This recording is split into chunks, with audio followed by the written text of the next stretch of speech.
Welcome back, tribe. Today's episode is going to be titled How to Tell If Your Wife or Girlfriend is Cheating. It's a hot topic, and a lot of guys have been emailing me about this one, specifically some signs and how it happens, and they're not trusting their gut. So let's get into it. Unfortunately, nobody hands you a manual when you get married, and nobody sits down and tells you that the woman who promised you love forever might be texting another dude laying right next to you, and you're expected to figure this out all on your own. Often when it's too late, most of the time. And I'm not here to sugarcoat this shit. Most men walk around with blinders on, thinking that their relationship is somehow different, that you're somehow immune. But, like Neo before he took the red pill, you're living in a comfortable illusion, while reality is happening right under your nose most of the time. Understanding female psychology is the first step towards seeing clearly. You see, women are biologically wired to seek the highest value mate they can obtain, of course. And that drive doesn't magically disappear with a wedding ring.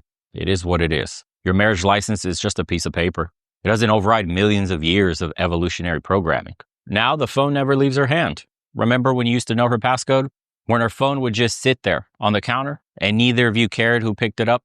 Now it's got more security than Fort Knox. Now she's taking calls in the bathroom. She's stepping outside for better reception. Or suddenly develops an intense interest in texting when she used to hate it.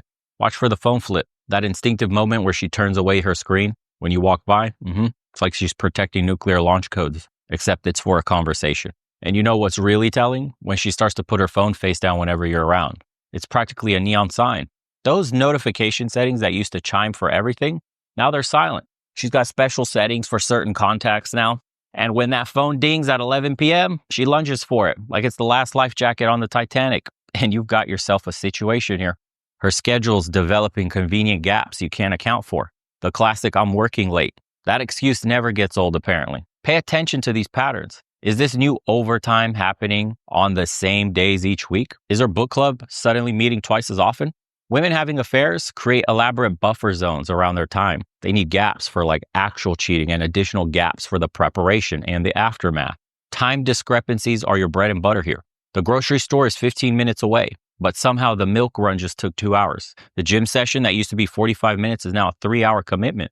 When you question it, the answers are vague or she gets defensive. You don't trust me? Becomes the shield that keeps you from asking more questions. They make you feel like you're going crazy. Then there's the appearance overhaul. Women don't dramatically change their look for no reason. That new gym membership, after years of hating exercise, there's sudden interest there from somebody, somewhere. That interest in losing weight, for example, or toning up, she's not doing it for her health, chief. That Victoria's Secret bag that came home, but you never saw what was inside? The new makeup routine when she's supposedly just going to work? Think about it. Someone new is appreciating these efforts, and it ain't you. Sorry, bro. And check this. You have to watch for these classic signs. The new hairstyle, different clothing, suddenly dressing nicer for ordinary events. That perfume you didn't buy her, the showering as soon as she gets home, these aren't coincidences, dude. They're part of a pattern older than marriage itself. The emotional withdrawal hits hardest because it's gradual. Remember how she used to rest her hand on your leg while watching TV? How she'd kiss you goodbye every morning? Physical affection doesn't just disappear. It gets redirected. When your wife stops touching you casually, stops initiating intimacy, or seems annoyed when you try, she's building emotional distance for a reason. For example, family activities that were once priorities become burdens. Future plans get put on hold. We'll talk about it later. Becomes the new normal. She's irritable, she's picking fights over nothing, and sometimes creating conflicts just to have an excuse to leave or sleep separately. And these aren't bad days. They're systemic withdrawals from the relationship bank account. And digital behavior is a goldmine of evidence in and of itself, especially in the modern affair. For example, browser history is getting regularly cleared, private browsing mode that wasn't used before, new email accounts that are just for work, location sharing mysteriously disabled or glitching for some reason. Social media where you've been erased starts posting herself. No more couple photos, no check-ins together. Maybe even a relationship status changed to something more ambiguous. Money talks when lips are sealed as well. And affairs are expensive. Hotels, meals, gifts, extra grooming, possibly even a separate phone. Unexplained ATM withdrawals because cash doesn't leave a paper trail. And then you got credit card statements with charges at restaurants across town when she was supposedly at her mother's. Gas station charges in areas she never goes. Maybe even a new credit card that you weren't told about. In the age of Venmo and Cash App, look for regular transfers to the same person, especially with cryptic emoji descriptions. And bedrooms don't tell lies. There are typically two extremes. Either your sex life falls off a cliff or she suddenly brings new techniques to the table that weren't there before. Neither scenario is good news, actually. If she's avoiding intimacy, she may be staying faithful to her affair partner. Yes, women compartmentalize this way. Or she's too drained from her other activities. If she's suddenly more adventurous, she's bringing home lessons learned elsewhere. Watch for habits, especially new shower habits. Those are particularly telling. Either showering right before you have sex, aka washing off guilt, or immediately after coming home, aka washing off evidence. Pay attention to the missing periods, not the monthly kind, but those unexplained gaps where she was unreachable or my battery died. How often do they do that on girls' nights out? And her friends become awkward barometers of truth. They act different around you. They start avoiding eye contact or being overtly nice because they know how much you're getting screwed. Maybe struggling with natural conversation in some cases too. And some of her friends disappear entirely from her stories. Group invitations dry up because no one wants to navigate that tension. In worst cases, you'll find that some friends were actively covering for her, which actually is most of the time. It's the girls' night that never happened or the friend emergency. That was actually a rendezvous with a dude, rearranging your wife's guts or girlfriend, doesn't matter. The most telling is when her single friends suddenly become more present while her married friends fade away. Pay attention to that one. Affair partners need accomplices, and single friends with fewer moral commitments to marriage specifically make better accomplices than married ones. You see, the psychological warfare is the most damaging part. When you raise concerns, you're crazy or paranoid. Your legitimate questions get turned around as trust issues or insecurity. They always gaslight you this way. And this gaslighting is so effective because many men ignore clear evidence right in front of them. You find something's wrong, but you talk yourself out of it because the alternative is too painful to consider. Your gut knows long before your brain will ever admit it. It's the sinking feeling when she says she's going out. That nagging doubt when the whole story doesn't quite add up, does it? And evolution gave you those instincts for a reason. They're your internal alarm system detecting threats to your genetic legacy. End of story. In our politically correct society, we're taught to suppress these instincts, to trust blindly, to not be controlling. This programming works against your natural protective mechanisms. Men miss obvious signs because we're taught to, or I should say, we're not taught to look for them. We're conditioned to believe that questioning a woman's behavior makes us toxic or insecure. While you're worrying about appearing controlling, she's controlling the narrative of your entire relationship. It's like playing poker where only one person can see the cards and that person isn't you. It's not fair.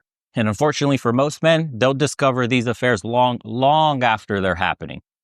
The average affair has been going on probably for months minimum.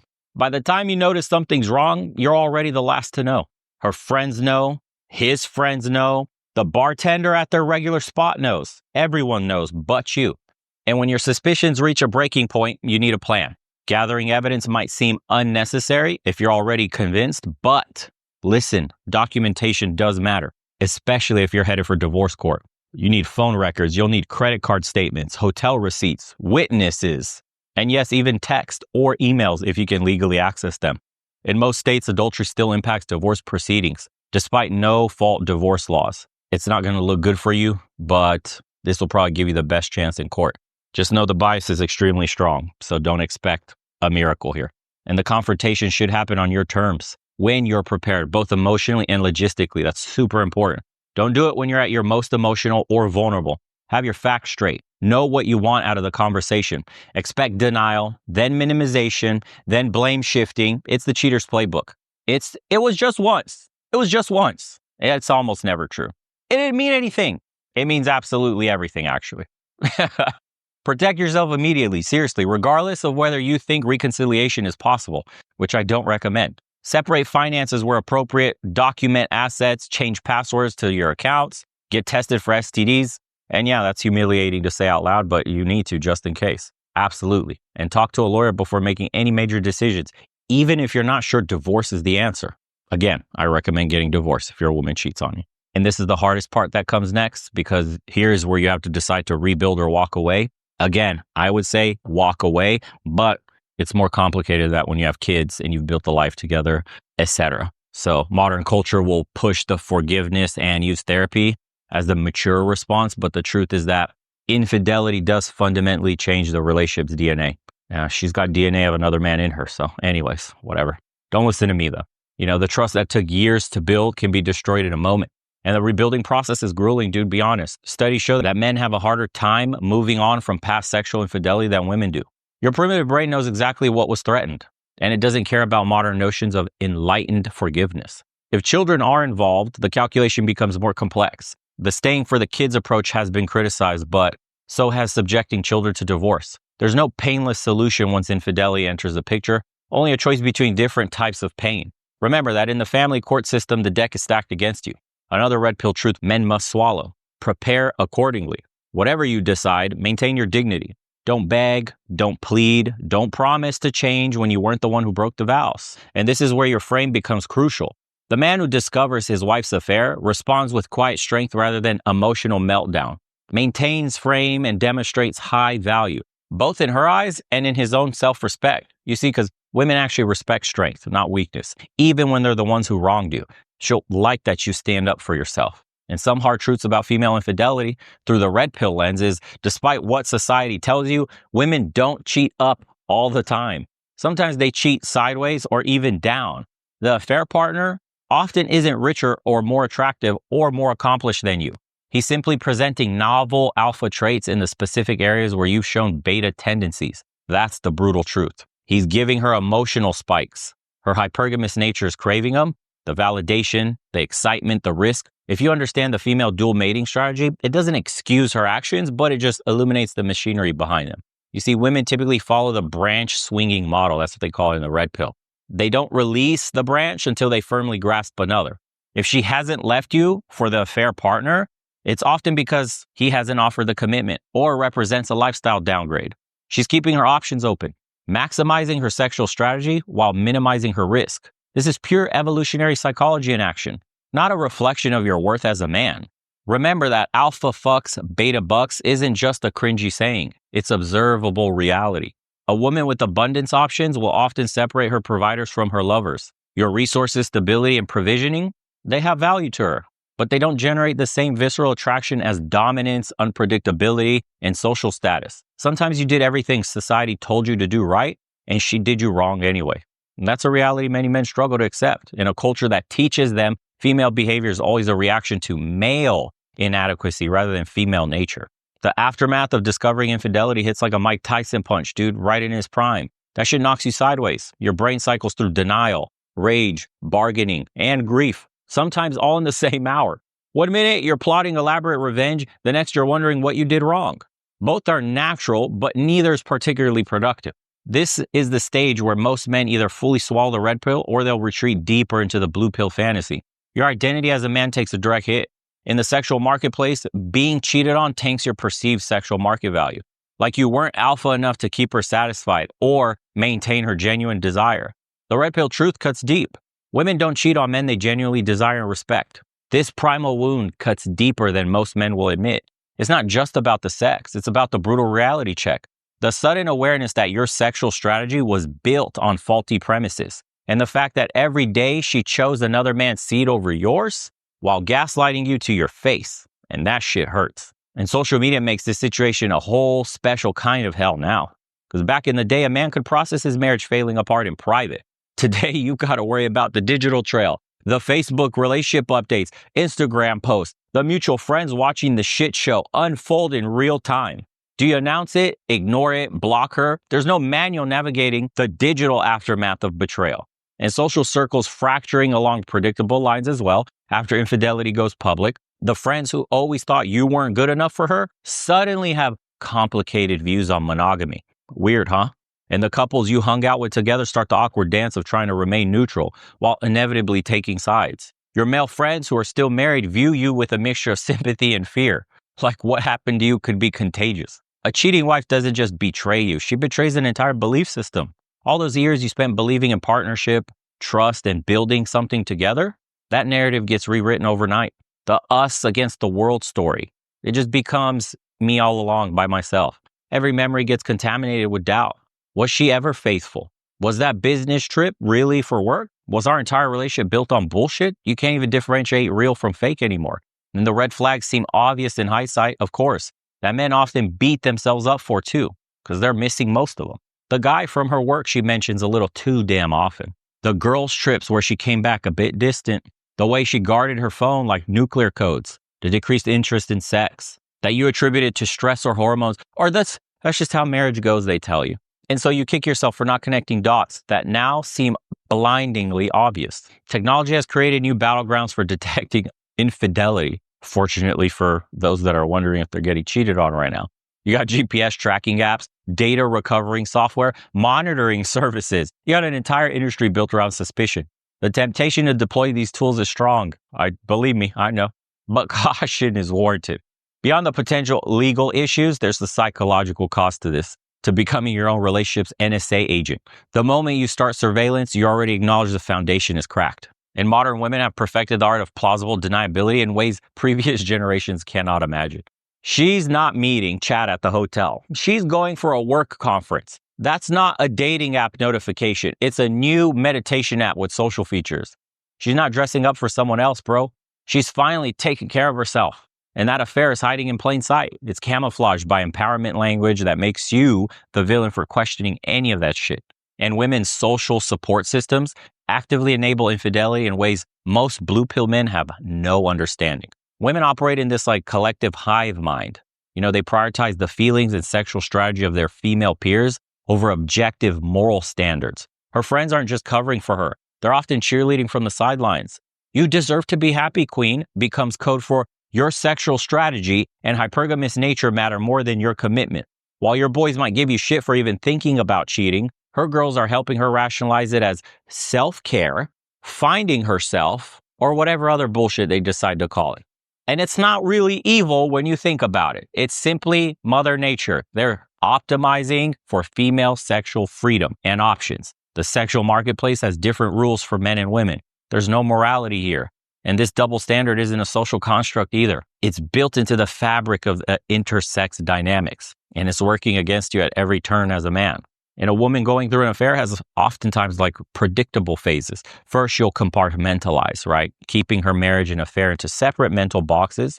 She'll tell herself she's not really cheating if certain arbitrary lines aren't crossed. Then comes rationalization, convincing herself that you drove her to do this, that you've been emotionally absent, that anyone in her position would do the same thing. Finally, there's the revisionist history, where she rewrites your entire relationship to justify her actions. Suddenly, your marriage was always broken, or she never really loved you. Convenient narratives that absolve her of responsibility. Shocker to nobody.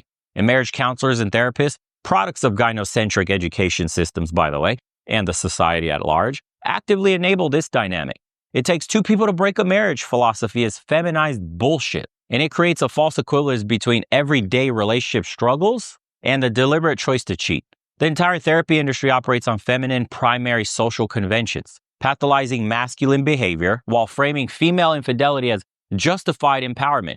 Your natural male stoicism or focus on providing didn't force her to download Tinder. The uncomfortable truth, marriage counseling has a female-centric frame that treats men as defective women rather than understanding masculine nature. It's basically paying someone to help your wife explain why cheating is actually your fault. The red pill reality. Most marriage counselors are there to facilitate her exit strategy, not save your marriage. The physical evidence of cheating has its own twisted psychology. Finding another man's cologne on her clothes, discovering hotel key cards in her purse, seeing unexplained charges on credit card statements. Each piece of evidence is both devastating and strangely validating. Confirmation that you're not crazy, that your instincts were right all along. And many men describe this moment of confirmation as both the worst and most clarifying day of their lives. When you confront her, expect the standard playbook. Deny, minimize, counter, accuse. He's just a friend. It's still the classic opening move. When the evidence makes that untenable, it shifts to, it was only once, or it just happened, I don't know, I fell on his dick. When those fall apart, brace yourself for the, you weren't meeting my needs, or you drove me to do this. The final move is often the most brutal. I love you, but I'm not in love with you anymore. And that meaningless phrase that somehow became the socially acceptable way to torch a marriage. It's insane. And your male friends who've been through this will recognize the script because unfaithful partners follow the same psychological patterns. It's like they all read the same manual on how to betray a spouse while maintaining their self-image as a good person. The mental gymnastics required for this are kind of impressive. She'll recast herself as the victim in a story where she's the perpetrator. It's crazy how they can all do that.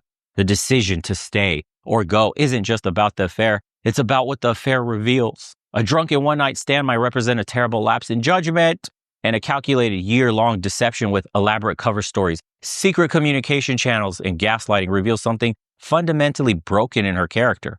You're not just forgiving an act, dude. You're accepting a person who is capable of sustained duplicity while looking at you in the eye every single day. If you choose to attempt reconciliation, know what you're signing up for.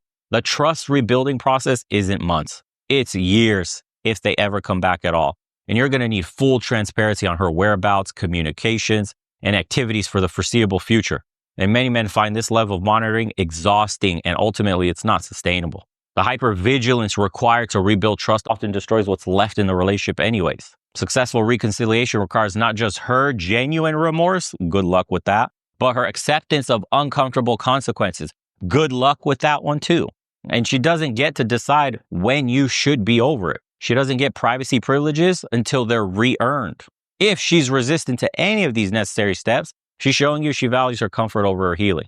The whole pick-me dance is the most damaging pattern that men fall into after discovering infidelity. Suddenly, you're trying to be the perfect husband, showering her with affection, planning special dates, giving her everything she's claimed that was missing from the relationship, all just to compete with the affair partner. And this strategy will backfire spectacularly. It communicates that her betrayal somehow increased her value while decreasing yours. It rewards her worst behavior with your best treatment. That is not how you fix your marriage. A stronger approach comes straight from Red Pill 101. Implement immediate dread and begin the process of detachment. Focus on skyrocketing your own sexual value, not winning back a depreciating asset, bro. Hit the gym harder. Implement game with new women. Demonstrate higher value through social proof. And maintain absolute abundance mentality. These aren't petty tactics, by the way. It's just sexual strategy informed by evolutionary psychology.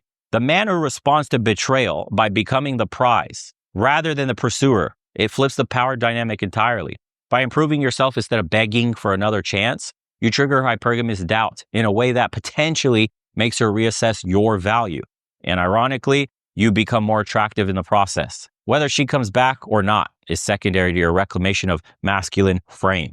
You're operating from a position of strength, not neediness. And again, that's if you decide to keep her, or you have kids, or you have too much built together and you just don't want to call it quits. And the legal aftermath of infidelity varies widely by jurisdiction. In some states, adultery can impact alimony or property division. In others, it's legally irrelevant. Document everything anyways. Screenshots, phone records, witness accounts, credit card statements. Compile it all. Even if your state has a no-fault divorce law, evidence of financial infidelity, money spent on an affair, often still matters. A good divorce attorney will tell you what's worth collecting in your specific situation. This isn't just being petty. It's recognizing that a partner who betrayed your trust emotionally may not respect financial boundaries either. Oftentimes they don't. And the psychological recovery follows its own timeline that can't be rushed either. And most men go through distinct phases, shock, denial, anger, rage, bargaining, often through hyper analysis of what went wrong, depression and grief, and eventually acceptance or rebuilding. This process could take months. Sometimes it takes guys years. And the goal isn't to forget what happened, but to reach a point where it no longer controls your daily thoughts and emotions. Men often underestimate the physical toll of this psychological stress. Sleep disturbances, appetite changes, decreased immune function. You even get cardiovascular impacts, and they're common. The body keeps score when your mind is under assault. Prioritize basic health habits, sleep, nutrition, exercise, limiting alcohol, any other substances you might pick up to drown out the pain. And your relationship with women in general, it'll go through a recalibration period, and that's okay.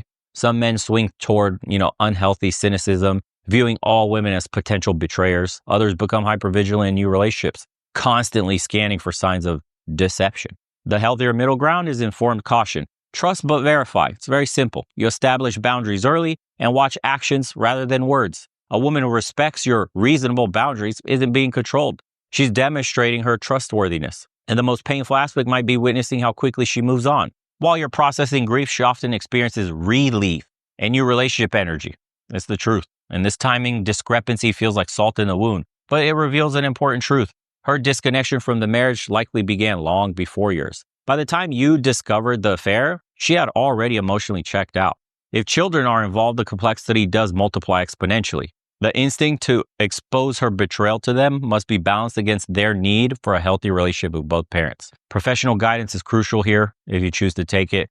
Children need age-appropriate truth, not weaponized information or burdens too heavy for them to carry. Unfortunately, mothers will weaponize the children against you psychologically and will try to isolate them from you completely. Another reality of Western dynamics here in the courts. And your role as a father transcends your role as a betrayed husband. It's not easy. And moving forward means fully internalizing the red pill truths about female nature without becoming bitter. Hypergamy doesn't care about your feelings, your sacrifices, or your history together, or your children, technically. It's an amoral biological imperative, not a personal attack. Women are just hardwired to seek the highest value seed and most competent provision that they can possibly obtain. It's the dual mating strategy 101. Alpha fucks, beta bucks. It isn't just a clever saying, guys. It's observable reality across cultures and throughout history. If she perceives your alpha traits have diminished or another man displays higher value, her hindbrain overrides whatever forebrain promised in those wedding vows. And this isn't about excusing betrayal. It's just about accepting the true conditions of intersexual dynamics. This is why we're all here to learn. And some of us have learned the hard way. And the strongest preventative measure against infidelity isn't blue pill fantasy, control, or surveillance. It's just maintaining genuine desire through applied game and enforcing ironclad boundaries. Never fully comfort her hypergamous doubt. And that doesn't mean to make her think you're cheating. It just means go out in public, have some fun in the park, look good, let her see that other women are checking you out. All of this stuff happens automatically when you take care of yourself. When your woman sees that other women are eyeing you, the work is done all by itself.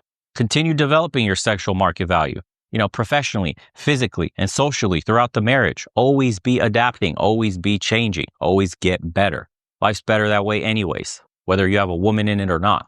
Never become a fully domesticated provider without retaining your edge, the same edge that got her to be with you in the first place. You have to demonstrate through actions and options, not your words, that your sexual market value remains high. And you could replace her if necessary. She sees that all by herself. You got to implement this method. It's a funny principle I read. It's like fuck like a demon, sleep like a baby, don't give a fuck, and repeat. And a woman doesn't cheat on a man she's afraid of losing. Men often emerge from this crucible stronger, more resilient, and more intentional about their choices. They develop a clarity about their non-negotiables and ability to enforce boundaries that their previous selves lacked completely. When the dust settles, and it always does, what remains is your understanding of those dynamics, the red-pilled man you are beneath the blue-pilled husband you were. And that foundation of knowledge can't be compromised by feminine manipulation or societal gaslighting anymore. Her betrayal simply confirms the iron rules of hypergamy and female sexual strategy. And the path forward isn't about her anymore. It's about mastering the sexual marketplace, as they like to call it, reclaiming your frame, and eventually developing, quote, plate theory, as they call it, and abundance mentality.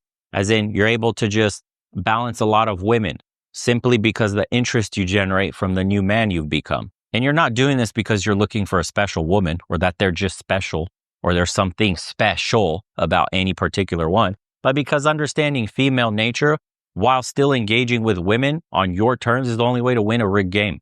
You have to just understand it that way. You cannot put them on the pedestal. The ultimate revenge isn't some blue pill fantasy of finding true love. It's just becoming the prize that women compete for and replacing her with multiple, younger, hotter, tighter options. It can be done. You have to just take care of yourself. Find purpose in your mission that transcends female validation entirely. Develop that unshakable frame that no woman can penetrate. And yes, eventually creating a rotation of women that understand that they must consistently provide value to maintain their position in your life. Now, that one is more geared towards guys that have gone through divorce, are older, don't care about remarrying or getting into a serious long-term relationship. If you're a younger guy and your girlfriend left you and you're dealing with these problems, okay, fine. You might want to take some time off, start building yourself, develop some maturity and experience in life, get some money in your pocket, and then I would say get back in the game and go for a long-term relationship if that's what you want to do, okay? And when you finally look back at this chapter from the distance of time and experience, you'll recognize that it wasn't about her infidelity at all anyways. It was about your transformation from a blue pill man who needed female loyalty to validate his existence to a red pill man who understands that the true nature of the sexual marketplace is completely dependent on himself. You won't be that dude who pedestalized women all the time. You'll be able to see everything clearly. No more anger, no illusion, no bitterness, none of that stuff. You won't have the one it is. You won't have the special girl anymore. You'll have the abundance mentality. You won't fear of losing anybody. It's just the fact of life, the way the game works. If they don't enter your frame, if they make your life difficult anyway, you move on. It's fine. No more of that. You become a man who's no longer playing by society's broken rules, to a man who masters the game on his own terms. That's not just survival. That's taking the red pill, never looking back. And that's what it takes to be a man. And once you internalize all these tenets, it won't matter that you got cheated on or how your relationship played out. The life you have in front of you is going to be on your terms. That's all that matters. Anyways, if you guys enjoyed today's episode and want to see more, by all means, subscribe to the channel. Let me know in the comments below what you thought, ideas for the next topics, or email me some stuff as well. Appreciate everybody that tunes in all the time, and anybody who joins us on the private community and does private consultations. Thank you so much. Enjoy all the conversations with you guys, especially in the private community. And as usual, boys, we'll see you on the next one. Take care of yourselves.